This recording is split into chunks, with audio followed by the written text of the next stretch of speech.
So I think we have started recording. Okay. So this infographic basically shows you the historical journey of Raspberry Pi. As you could see, the first model that was introduced for Raspberry Pi was in 2012, which was your Raspberry Pi 1 Model B.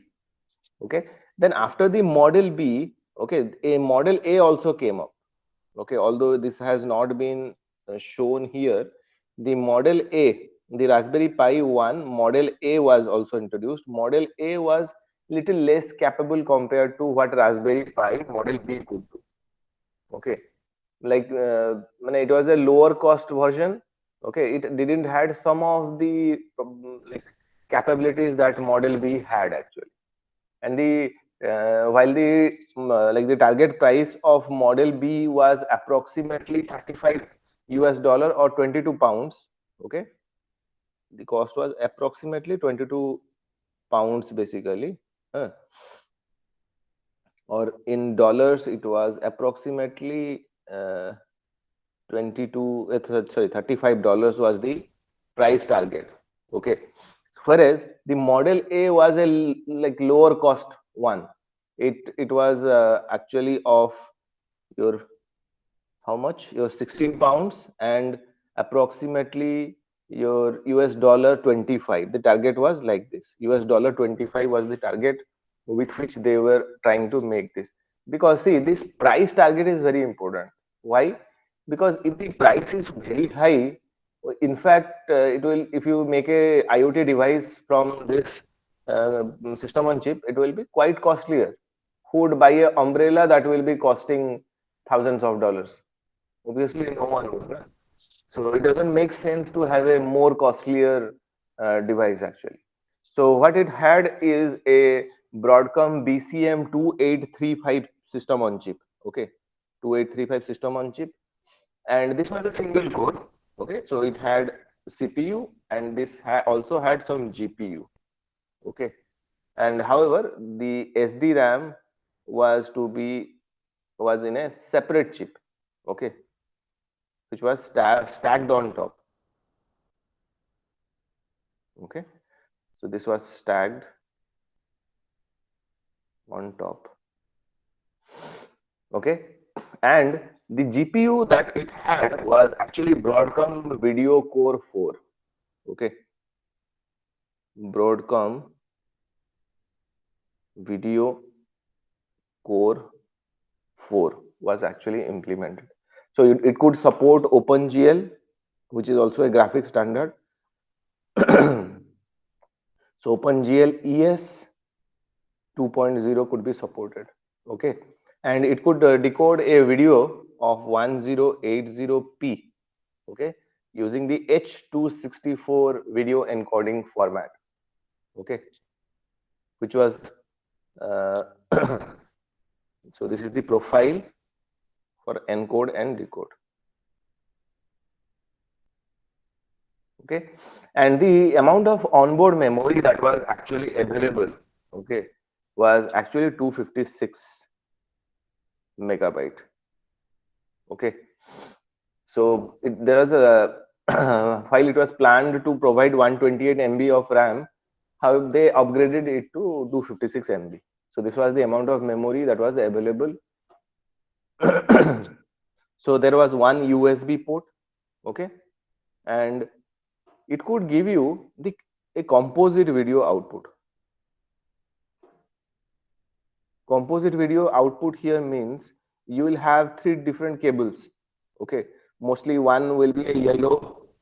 You might have seen the RCA jacks, something like this that you interface in your old televisions. So RCA jacks will be like this, and you have to just connect it on the backside of your TV. So composite video signal was actually available, and using these RCA jacks. Okay, and HDMI was not actually available at the same time. So audio inputs was there was actually none of the audio inputs, but you could interface a USB basically device, or USB sound card could be connected. Okay, because there was no onboard sound card, so you could interface a USB mic, okay, or you could interface a USB sound card. So this was the good thing about it. Besides that, for onboard storage, you had a SD card. You could use SD card, MMC card, or your SDIO card. So slot was there, okay. And the initial version of Raspberry Pi which came up, it had a wired Ethernet port, RJ45, okay, 10 by 100 Mbps, basically wired Ethernet port was there. Try to remember that Ethernet port was there. So this was available with the Model B. Okay. However, later on the Model A, as I was telling you that the Model A was introduced. Model A was having lower specifications. Okay. So this Model A didn't had this RJ45 based this wired Ethernet port. So wired Ethernet port was not present here. Wired Ethernet port not present in Model A. Okay, so you could say that it is a lower variant compared to your Model B. Okay, so besides that, there were 26 GPIO pins, general purpose input output pins. Okay, and it could support SPI, I2C interface, and then also it also had a UART which could be used for serial communication. So apart from serial communication, you could do SPI and I2C communication. As you could see here, these facilities were available in both Model A and B, both. Okay. However, there is something that all the Raspberry Pi have lagged till now is the real-time clock. The real-time clock you normally find in your digital computers also, in your laptops also. You could find there is a real-time clock which is powered by a lithium-ion cell. Okay, a lithium battery powers it, and it records, it consists the real time actually. Whatever time is now is being displayed in any computer or any laptop, that is because of this real-time clock. So real-time clocks are absent here. That is one thing. So nowadays, however, it is not a big problem if you don't have a real-time clock, because you could always get the time through the network or through the internet also. Okay. So the power supply requirements, okay, power supply requirement of this Model B was approximately 300 milliampere. Okay, and the power consumption was approximately 1.5 watts. Okay, it was powered by a 5-volt power supply using your micro USB basically, or you could use the GPIO header. GPIO pins are there, so with that also you could power it. Okay, and it weighted around 31 grams. The weight was 31 grams. For 31 grams for A, Model A, and the weight was approximately 40 gram for Model B. Okay. So these were the specifications of the earlier Raspberry Pis. Then if you look at here, okay, the after the Raspberry Pi Model B, and you could see that there was a Model B plus and Model A plus in 2014. Okay, so we will now look into the specifications of this Model A plus and the Model B plus, these two specifications. Okay, so first is your Model A plus and the Model B plus. Okay, so the budget with constant with which these devices were actually designed was your US dollar 20, okay, excluding the tax, obviously, and in pounds, basically, the budget was 16 pounds, okay, a Great Britain pound 16, while for the B plus was made with the budget of US dollar 35. They have been actually following this budget for a long time. Okay, and in Great Britain pound or like this, if you denote, it is actually 22. 22 pounds was the budget. Okay, and this time actually they used a newer chip. So both your A plus and B plus, they use the BCM, okay, or the Broadcom 2836 chip. Okay, they use the same Broadcom chip. Wait a minute, yes. So it was BCM 2835. They didn't came up with a new chip. They used the BCM 2835 chip that they used in the earlier models. Okay, so the memory is however different. In the A plus, the memory was limited to 256 MB, obviously because of the price point and the requirements here. And here in B plus, the memory was 512 MB. Okay, however there is a significant difference if you consider the USB ports. While the A plus had only one USB 2.0 port, okay, and it was basically provided by that BCM 2835. That means this processor was providing this one USB port. Okay, so however in the B plus, what they did, they integrated a USB hub.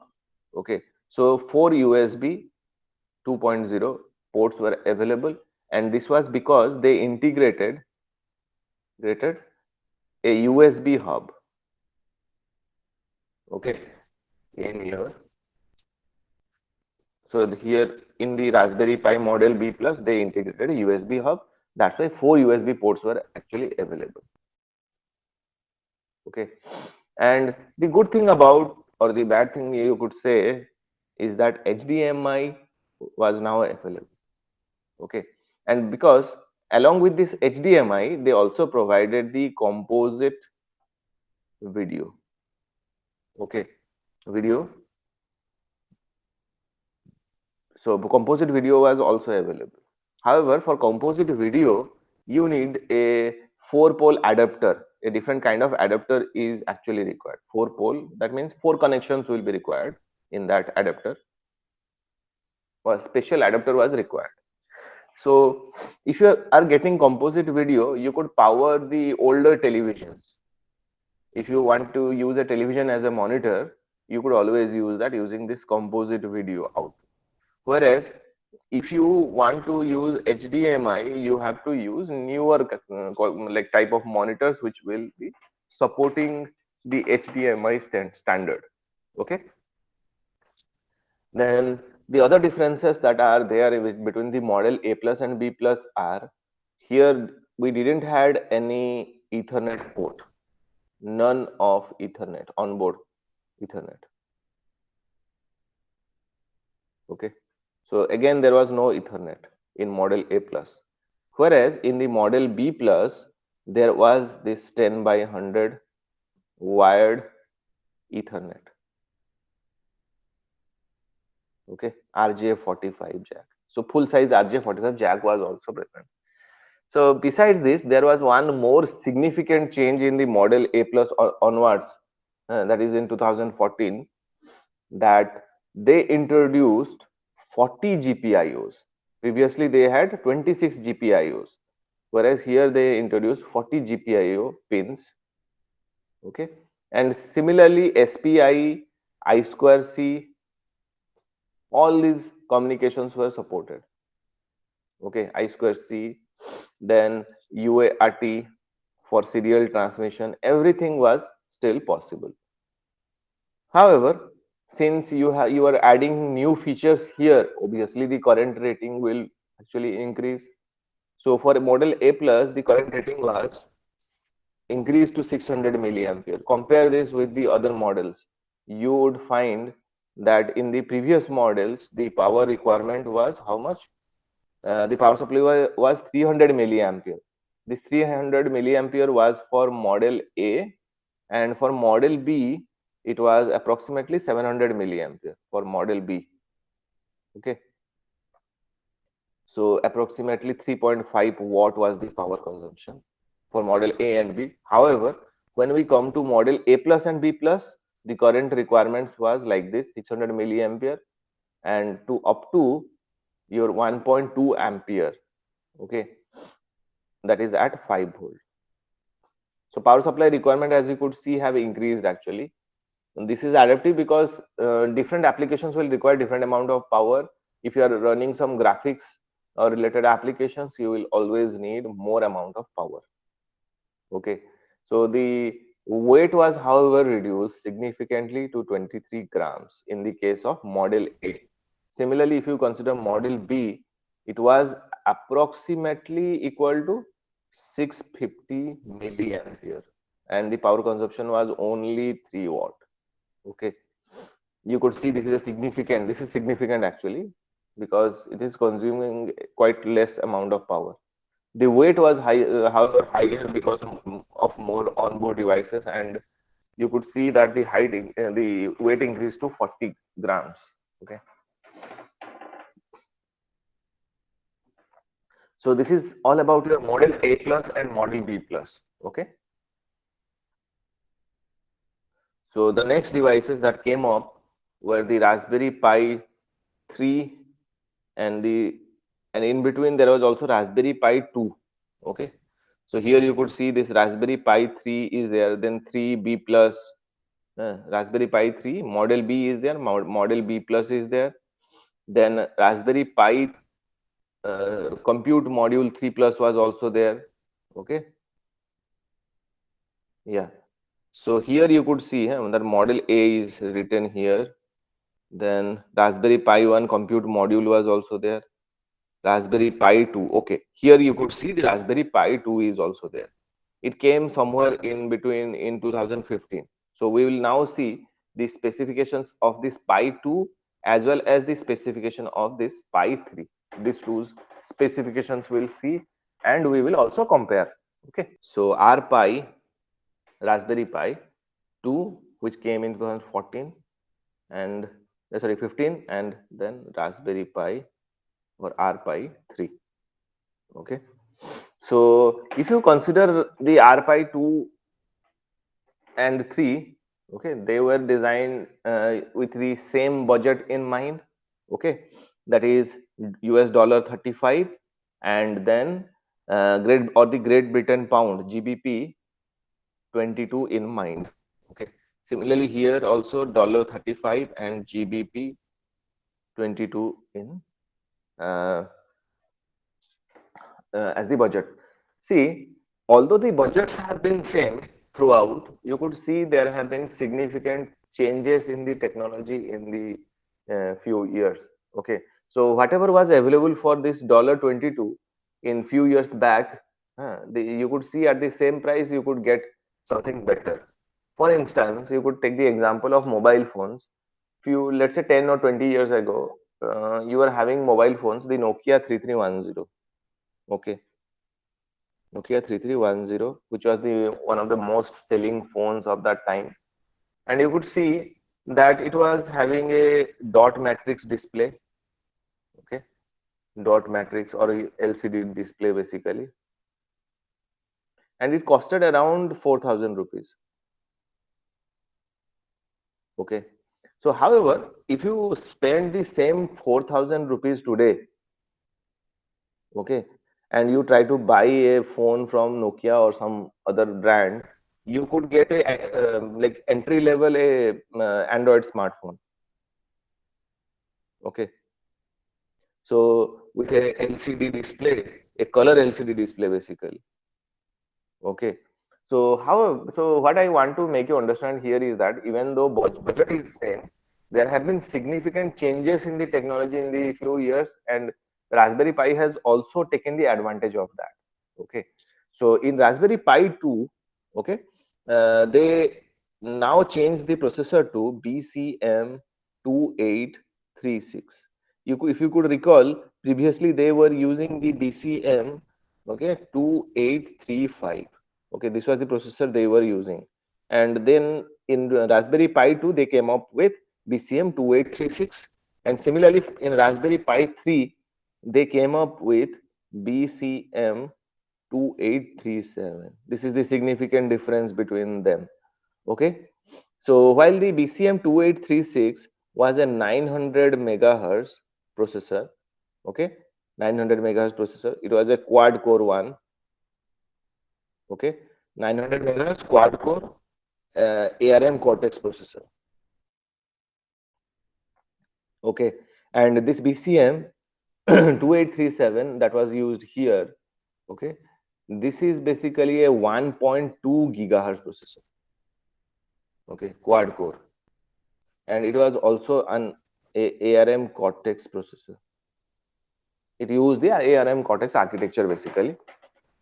Okay, so you could compare this with the previous model A and model B, which were there during the 2012. You would find that it was the processor they were using was 700 megahertz. Okay, so the difference is actually quite visible. That year after year, you could see the processor speed is increasing, the number of cores has been increasing. Okay, so these Raspberry Pi 2 and 3, they were using this particular processors. Okay. However, the processor that was used in the Raspberry Pi 3 also had some other capabilities.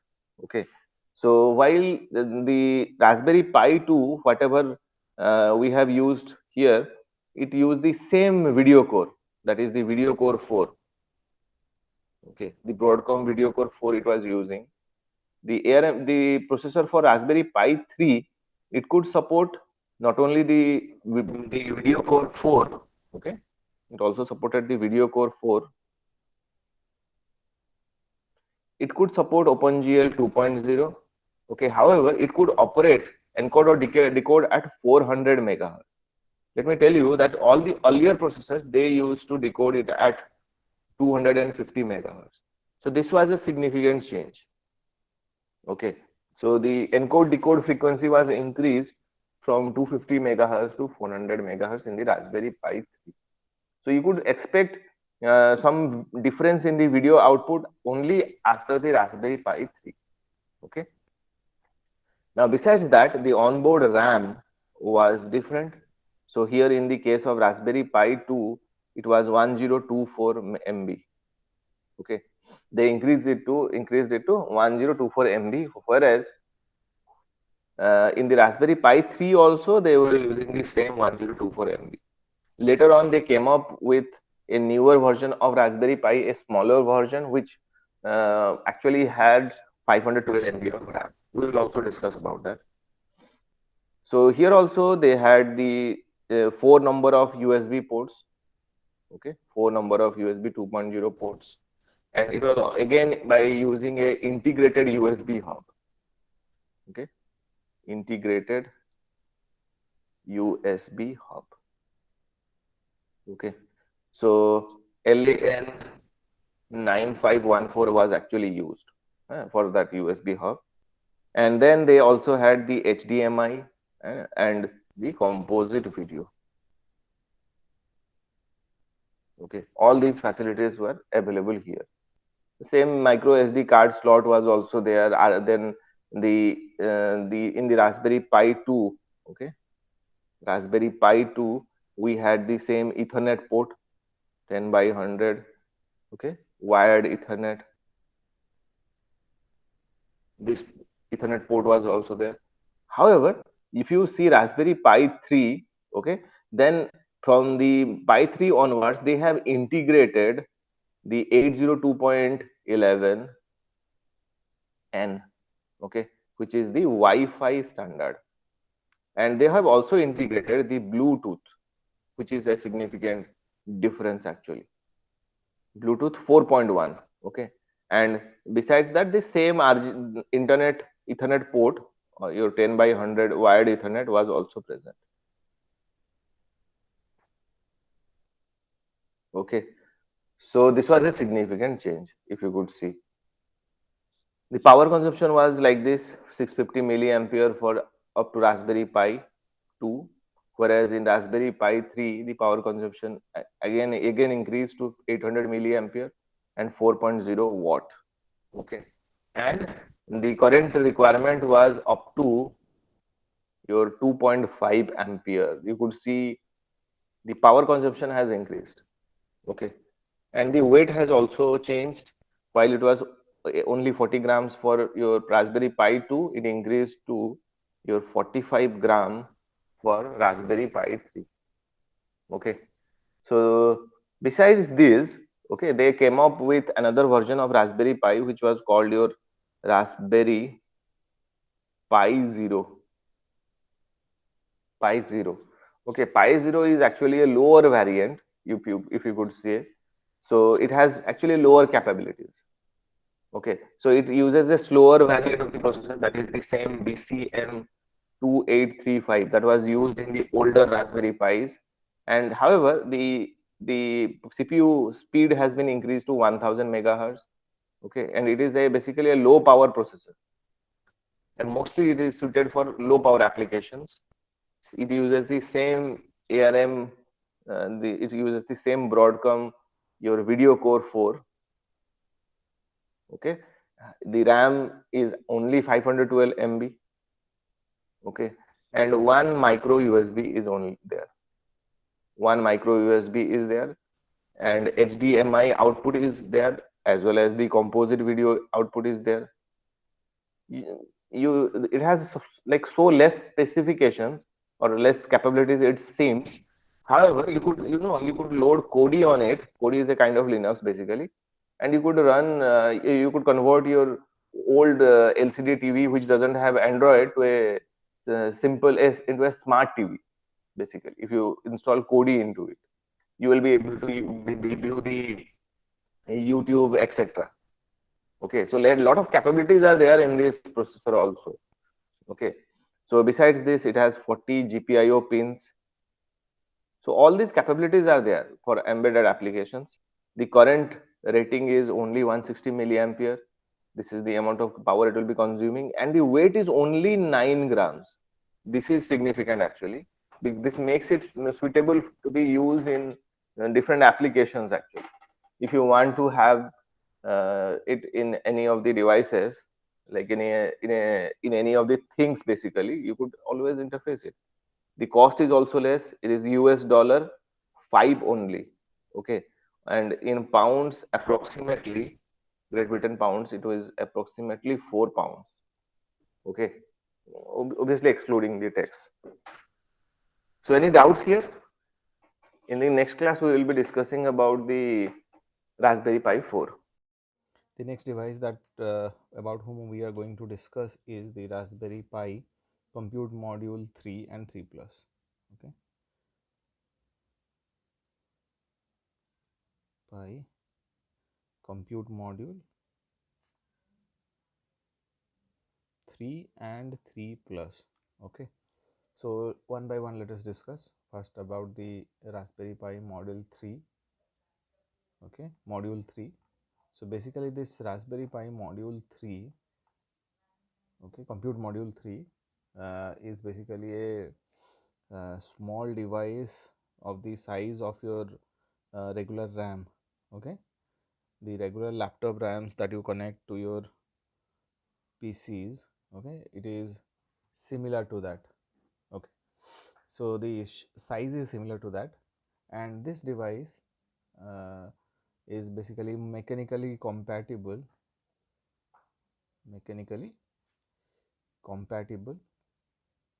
with your uh, normal laptop RAM ports.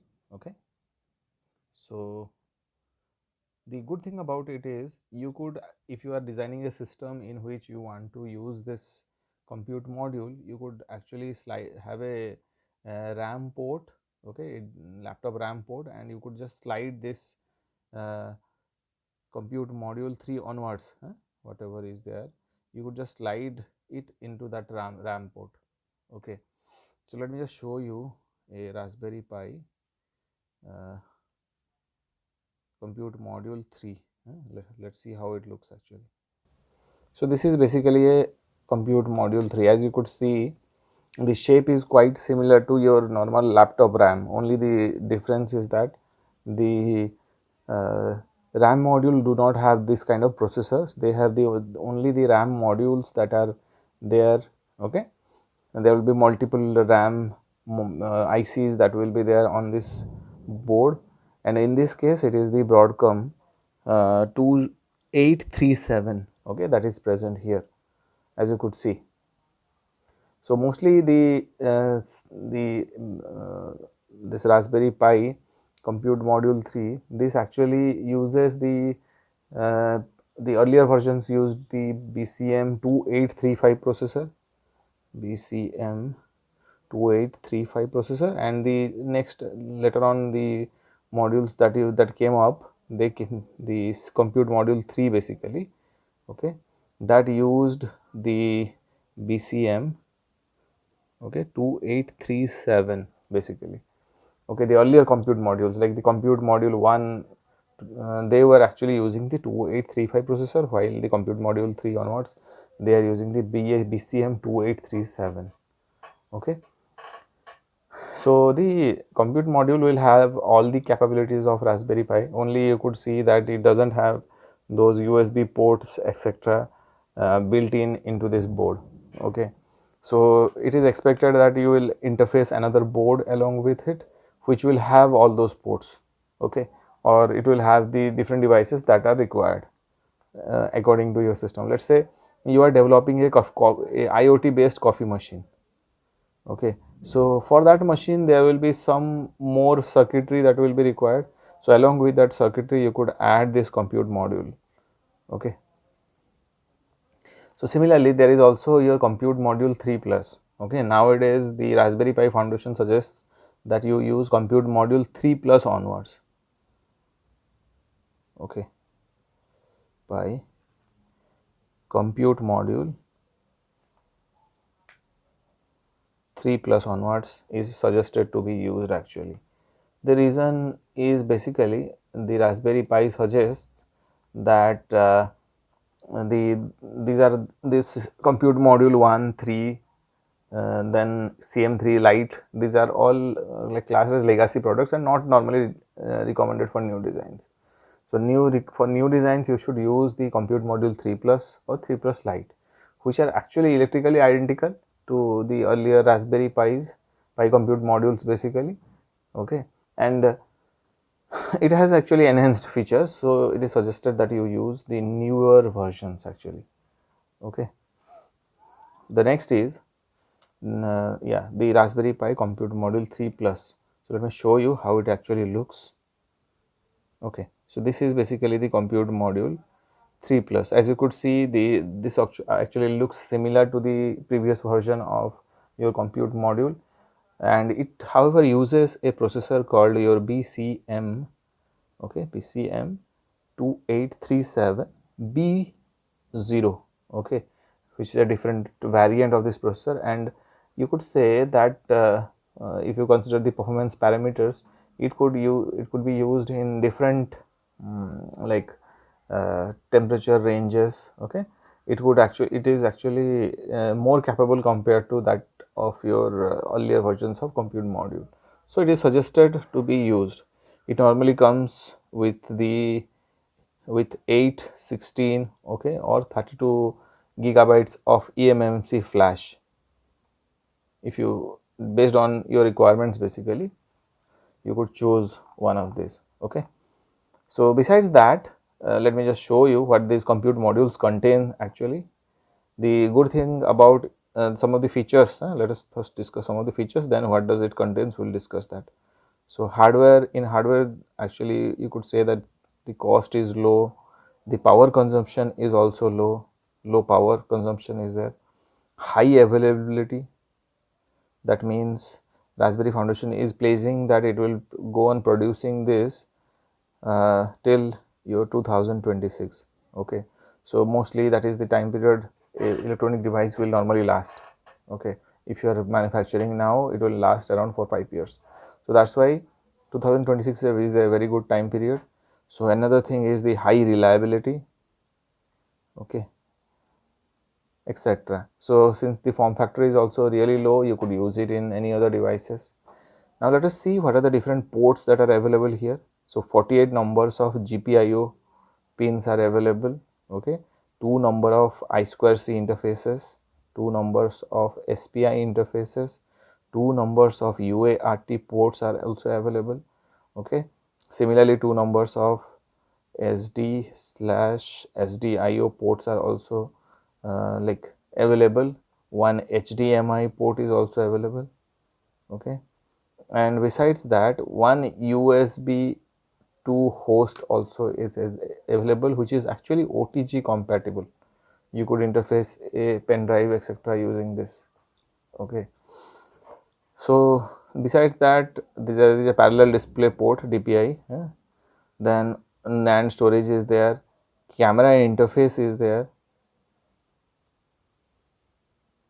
Okay, then one number of camera interface, one number of your 2-lane, this is a one number of 4-lane camera interface, then similarly one number of 2-lane camera interface. Okay, so which is capable of actually collecting 1 Gbps per frame per lane. Okay, so these are some of the things that are actually available. So it is compatible with the ARM v8 instruction set etc. Okay, so these are all the features of your Raspberry Pi. Okay, and that is your compute module. Okay, so the last one is obviously the Raspberry Pi 4. Okay, so the Raspberry Pi 4 is the newest device of this family. Okay, so Raspberry Pi 4. Okay, so let us look at the tech specs. We have already discussed the features of Raspberry Pi in one of the earlier classes. We'll just look into the different features now. Okay, so the Raspberry Pi 4, it uses the Broadcom BCM 2711. Okay, this is basically a quad core processor, and it is also a 64-bit processor, and it operates at 1.5 gigahertz. Okay, so it comes in 2 GB, 4 GB, 8 GB, all these packages. Okay, so depending on the model obviously. Okay, and then it is capable of your 2.4 gigahertz and your 5 gigahertz based your IEEE 802.11. okay, AC, that is your wireless LAN. Okay, besides this it also comes with the Bluetooth 5.0. okay, so besides that, again the gigabit Ethernet is also available. Then it has got two number of micro HDMI ports. Okay, and similarly we have the MIPI display port, camera port. Okay, stereo audio output is also there, composite video port is also available. So it however operates at 5 volt 3 ampere. Okay, so you need to power it using 5 volt 3 ampere. That is a like large power requirement, as you could see, large current requirement. So power over Ethernet is also supported. Okay, Ethernet is also supported. This makes it suitable to be used in some of the like if you are going to use it in a like computing cluster or somewhere, it will be quite useful if this power over Ethernet is available. So the temperature ranges that are suggested it should work is 0 to 50 degree centigrade.